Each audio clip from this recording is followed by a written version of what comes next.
నమస్తే. మనతో పాటు ఉన్నారు సోషల్ యాక్టివిస్ట్ కృష్ణకుమారి గారు. నమస్తే అండి. నమస్తే. ప్రస్తుతానికి 370 రూపాయలు చెల్లించి బిర్యానీ తిన్న ఒక డేటింగ్ జంటకి సంబంధించి అతను వాగిన పిచ్చి వాగుడు ఉంది చూడండి. ఇంకా అంతకు మించి ఇంకేమైనా అనాలన్నా అనొచ్చు కూడా. బాగోదుగా. అంటే అతను మాట్లాడినట్టుగా మనం మాట్లాడలేము. అదే మనం దిగజారలేం కదా. ఒక సెన్సేషన్ అయిపోయింది న్యూస్. ఆడపిల్లల్ని 370 రూపాయలు పెట్టి వాళ్ళ క్యారెక్టర్ని తూచేస్తారా అన్నట్టు. ఏమంటారు? ఈ మధ్య కాలంలో సోషల్ మీడియానే చాలా దరిద్రంగా ఉంది అని మనం చాలా సార్లు వాపోతుంటే ఈ స్టాండప్ కామెడీ అనేది అది ఇంకొక దరిద్రం అయిపోయింది. ఇంతకు ముందు మీరు కూడా చాలా సందర్భాల్లో మాట్లాడారు. అంటే మగవారు ఆడవాళ్ళ వస్త్రధారణ వేసుకుని అటువంటి వస్త్రాలు ధరించి ఆడవాళ్ళ మీద వేసినన్ని పంచులు, ఆడవాళ్ళని చూసినంత దిగజారుడు మాటలు పీక్స్కెళ్ళింది జబర్దస్త్లో. దాని గురించి చాలా మంది గొంతెత్తి మాట్లాడారు.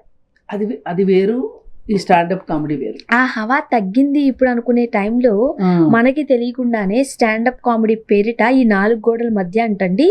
అంటే ఇది వచ్చిన తర్వాత నేను కొంతమందిని అడిగిన, బూతులు మాట్లాడుకుంటారంట.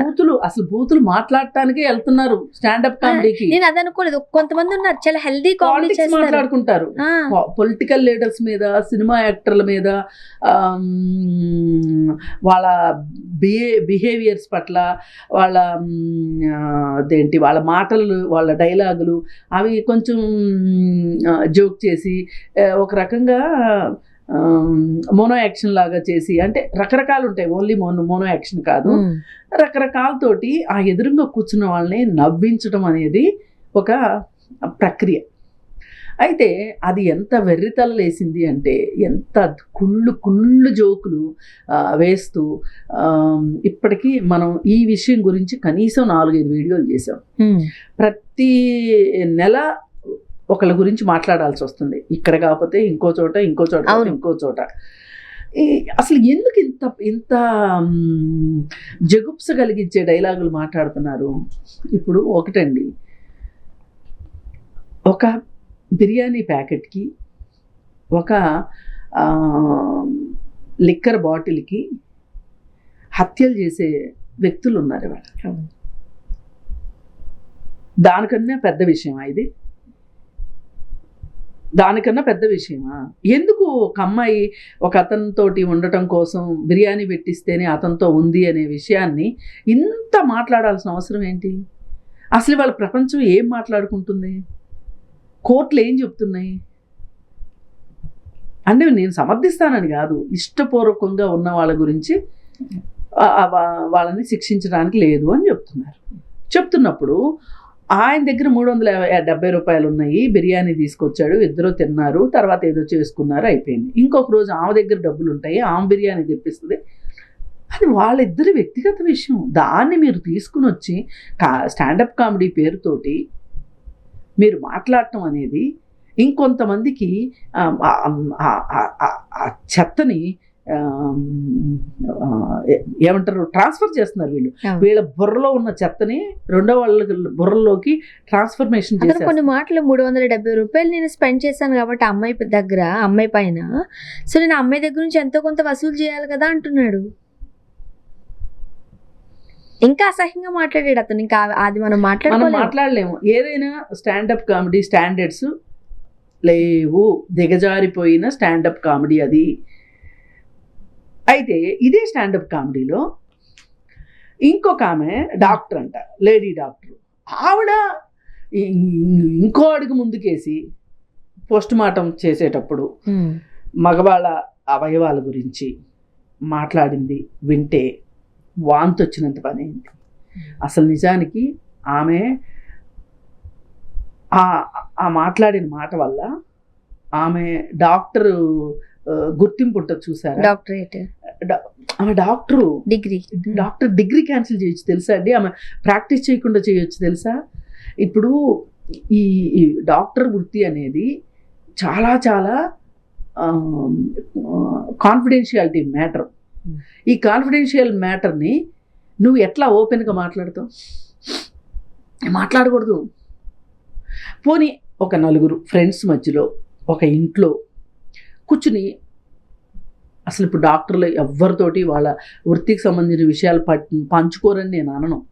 కానీ ఇలా ఒక పబ్లిక్ ఫోరంలో మాట్లాడటం చూసారా, అది చాలా చాలా తప్పు. అది ఒక వెకిలితనాన్ని చూపిస్తుంది. ఇంత వెకిలితనాన్ని భరించటం వల్ల కాని పని. ఎంత అవునన్నా కాదన్నా సమాజం మొత్తం చెడిపోయింది. సోషల్ మీడియా మొత్తం అసలు ఇంకెందుకు పనికిరాదు, కుళ్ళిపోయిన మాంసం లాంటిది అని అనలేము. సోషల్ మీడియాలో కూడా మంచి విషయాలు ఉన్నాయి, సోషల్ మీడియాలో కూడా నేర్చుకోవాల్సినవి ఉన్నాయి. సోషల్ మీడియా ద్వారా చాలామందికి ఉపాధి దొరుకుతుంది. ఈరోజు చాలామంది చాలా విషయాలు నేర్చుకుంటున్నారు. కాకపోతే మనం ఆప్షన్ తీసుకునే విషయం, మనం ఆప్ట్ చేసుకునే విషయంలో మన బుర్ర బుద్ధి బట్టి ఉంటుంది. సరే, అలాంటి సోషల్ మీడియాలో మీరు ఈ విషయం పంచుకున్నారు, అది వచ్చేసింది సోషల్ మీడియాలో వచ్చింది. అదే ఇప్పుడు ఒక నలుగురు ఫ్రెండ్స్ కలిసి కూర్చొని మాట్లాడుకున్నారు అనుకోండి, మాట్లాడుకున్నప్పుడు అవి బయటకు వచ్చే అవకాశం లేదు. ఫలానా నాకు చెప్పింది అంటే ఏంటి గ్యారంటీ? అంతే. ఇప్పుడు ఇక్కడ ఈ డాక్టరు నేను చెప్పలేదంటానికి లేదు. అందుకని ఒక హెల్దీ కామెడీని కోరుకుందాం మనం. ఒక హెల్దీ కామెడీ కావాలి. అంటే ఇంత స్ట్రెస్లో ఉన్న వాళ్ళకి ఎవరైనా 4 మాటలు మాట్లాడినా, కాస్త జోక్ వేసినా, అది కూడా ఒక టాలెంటే. మన మైండ్ కాస్త ఆ స్ట్రెస్ రిలీఫ్ అవుతుంది, బాగుంటుంది.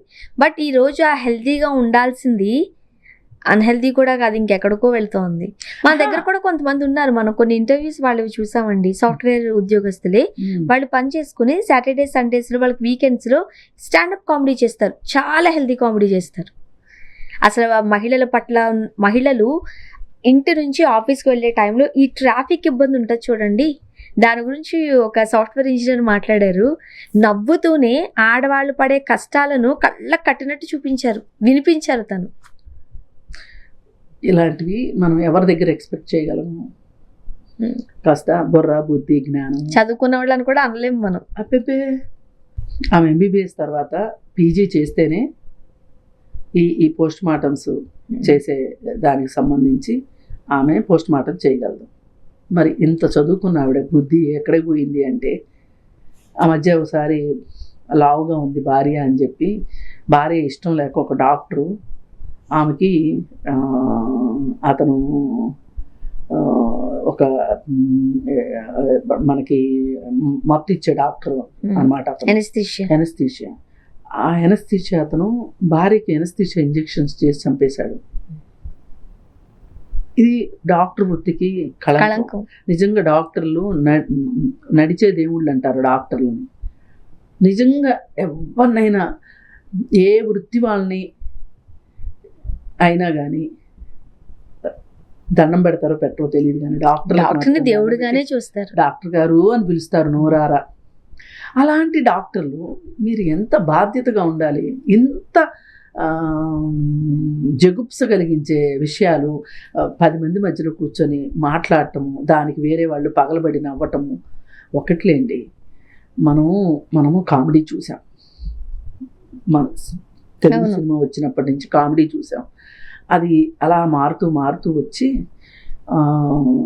జంధ్యాల దగ్గరకు వచ్చేసరికి బాగా స్టెబిలైజ్ అయింది.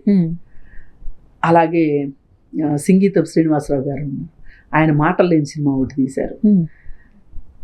ఎంత గొప్పగా తీశారంటే, ఒక శవం చూస్తుంటే మనకు నవ్వు వస్తుంది.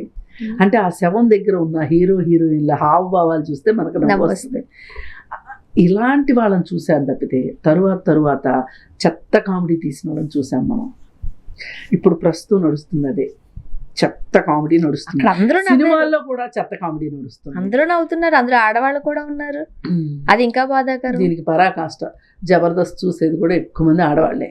ఇది ఏంటంటే, ఏది ఏమైనా మనం వీళ్ళు చూసారా వాళ్ళు చూసారా అనే దానికన్నా అసలు ప్రసారం చేస్తున్న వాళ్ళ బాధ్యతారాహిత్యాన్ని మనం ప్రశ్నించాలి. అలాగే స్టాండప్ కామెడీని సాధ్యమైనంత వరకు బ్యాన్ చేయాలని నేను కోరుకుంటాను. Thank you.